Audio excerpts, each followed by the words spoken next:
magtayo tayo sa isang misteryo na mas matanda pa sa sikreto ng lola mo sa pagluluto. Pag-uusapan natin ang Biblia. Pero relax ka lang, hindi tayo nandito para mangaral. Gusto lang natin tuklasin yung mga pinakamalaking puzzle dito. Kaya ready na ba kayo?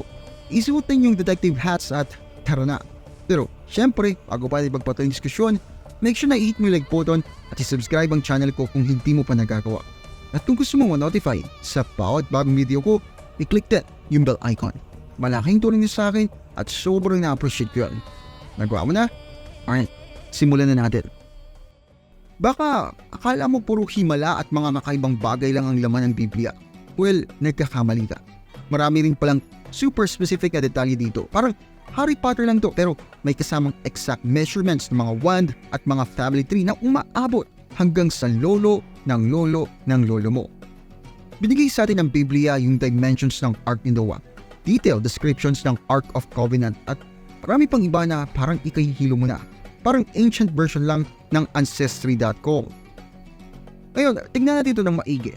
Yung Ark ni Noah, sabi sa Genesis chapter 6 verses 15, itong floating zone na ito ay nasa 450 feet ang haba, 75 feet ang lapad, at 45 feet ang taas. Parang isa't kalahating football field ang laki niyan. Eh yung Ark of Covenant, grabe, parang ancient IKEA manual ang pagkakadescribe sa Exodus chapter 25 verses 10 to 22.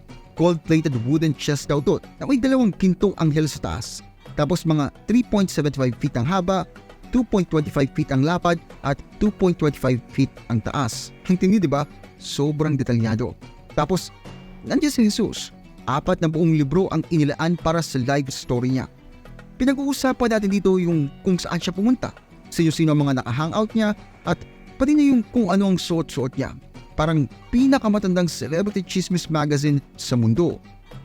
Alam mo bang pati specific na damit ay binanggit sa Biblia? Tulad nung sa Mark chapter 6 verse 9. Sinabihan ni Jesus yung mga disciples niya na magsuot ng sandals pero huwag magdala ng extra tunic. Parang ancient fashion advice lang. Pero itong pinaka-astig, kahit may ganitong karaming detalye, ang dami pa rin mga misteryo na nagpapahilos sa mga Bible scholars. Minsan kasi, may mga importanteng info na hindi sinasabi ng Biblia. Minsan naman, nawala na yung context over time. Parang pag-intindi lang yan ng mga meme mula 2,000 years ago. May mga bagay talaga na hindi natin magigets. At huwag natin kalimutan yung nawawala. May mga bagay kasi sa Biblia na parang kumuha ng Houdini move at nawala na lang bigla. Maraming tao pa rin ang nagkahanap ito. Parang endless na taguan lang. Yung Ark of Covenant, nawawala. Yung Holy Grail, wala rin. Parang world's longest scavenger hunt lang ang datingan. Pero hindi lang ito pang pelikula ni Indiana Jones. May mga totoong expedition at debate talaga. Halimbawa na lamang, yung paghahanap ng Ark ni Noah, ilang taon nang may mga taong umaakyat sa Mount Ararat sa Turkey. Umaasang may makikitang kahit anong parte ng malaking barko. Wala pa silang nakikita pero hindi pa rin naman sila sumusuko. Yan ang mga true believers. Lahat ng mix na to ng specific details at unsolved mysteries ang dahilan kung bakit ang Biblia ay sobrang interesting topic para sa mga believers at skeptics. Parang 2,000-year-old puzzle na sinusubukan pa rin nating isolve. Sino ba naman ang ayaw sa magandang puzzle? Diba? Now, itong brain teaser para sa'yo. Anong araw ba talaga namatay si Jesus? Akala mo madaling sagutin, di ba?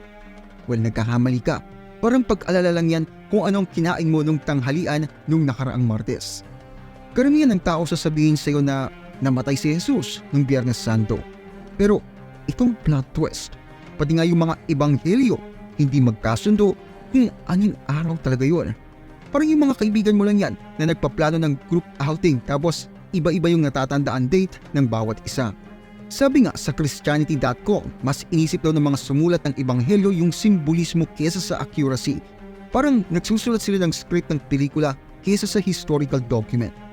Sa tatlo sa mga ebanghelyo, ang Matthew, Mark at Luke, namatay daw si Jesus sa Passover. Tapos, biglang sasabihin ni John, hindi isang araw bago ang Passover kaya.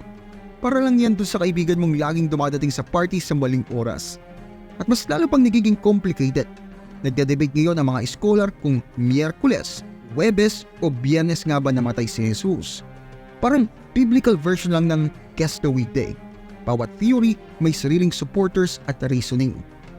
Yung mga nagsasabing Biyernes, sinasabi nilang tradisyon ng Good Friday at yung mga references sa Gospels tungkol sa araw ng preparasyon bago dumating ang Sabbath. Yung Team Huwebes naman, sabi nila kulang ang oras para mangyari lahat ng nakasulat sa loob ng isang araw lang. Yung mga nagsasabing Miyerkules, well, sinusubukan nilang ipasok yung prophecy ni Jesus na 3 days and 3 nights in the heart of the earth, ng literal. But wait, there's more. May mga geologists na naisipong maging detective at sinubukang hanapin ang eksaktong araw. Parang CSI team sila ng biblical studies. Tinignan ng mga researcher na ito na mahilig sa mga bato yung description ni Matthew sa pagkamatay ni Jesus na may nabanggit nga na lindol. Sinuri nila yung seismic activity sa lugar sa pagitan ng 26 at 36 Anno Domini. Nakasabay ng panahon na si Pontius Pilate ang boss sa Judea. Parang kinamit nila yung sariling record-keeping system ng nature para isolve ang 2,000-year-old cold case.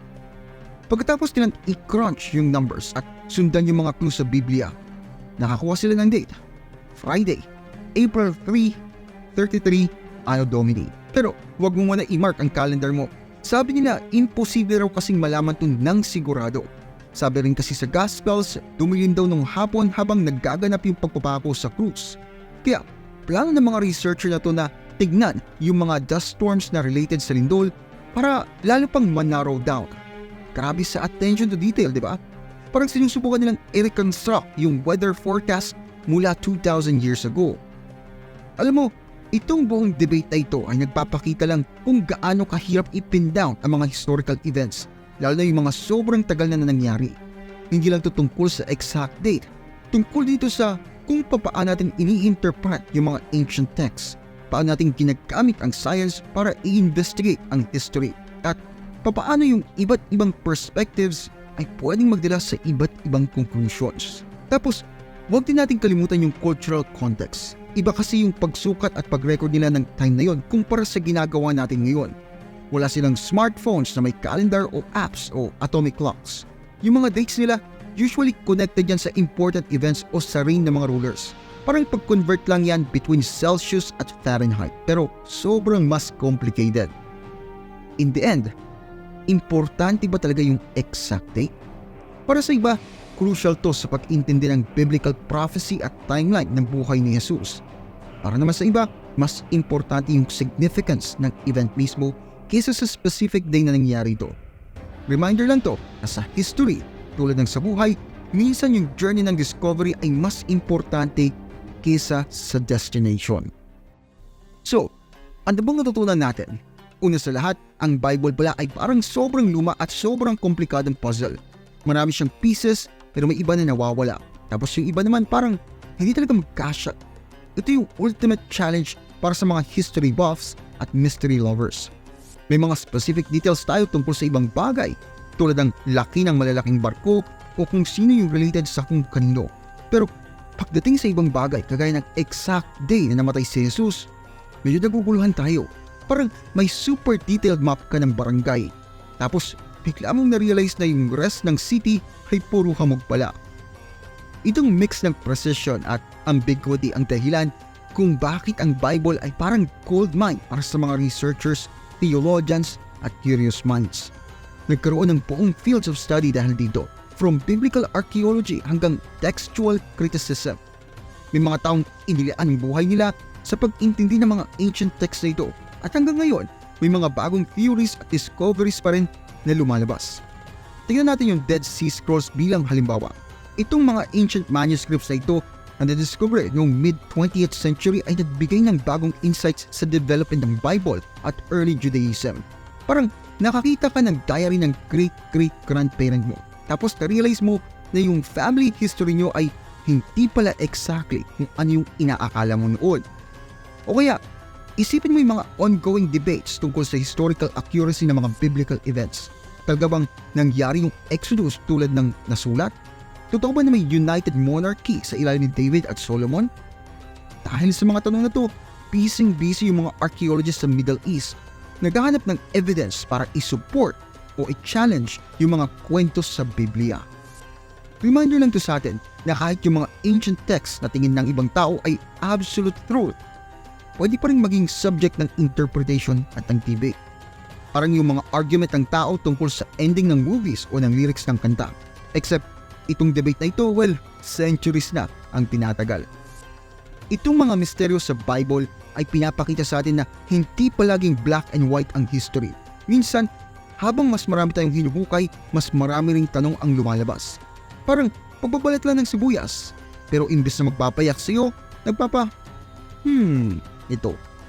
Pero hindi naman ibig sabihin na nawawala ng importance o impact ng Bible. Don't get me wrong. Para sa marami, itong mga misteryo ang nagpapaganda at nagpapalalim pa sa kanya. Nagbibigay ito ng endless topic para sa discussion, reflection, at personal interpretation. Parang 2,000-year-old book club na strong pa rin hanggang sa ngayon. Tapos, itong mga biblical puzzles, pinapaalala sa atin kung gaano ka-complex ang human history at beliefs. Pinapakita nito kung papaano nag-evolve ang mga kwento at ideas over time na nai-impluwensya ng iba't ibang cultures, translations at interpretations. Patunay ito sa lasting influence ng Bible na pinag-uusapan pa rin natin itong mga misteryo hanggang sa ngayon. In the end, kahit believer ka, skeptic o nasa gitna, may something para sa iyo sa lahat ng mga misteryo ng Bible. China-challenge ito tayo na gamitin natin ang critical thinking at i-question ang mga assumptions natin at na mas mag-engage sa history in a deeper way. Diba? Yan naman talaga ang essence ng learning. At kung gusto mong ginagawa ko dito, huwag kalimutan mag-like at mag-subscribe. Maraming salamat sa panonood at kita-kits tayo sa next video.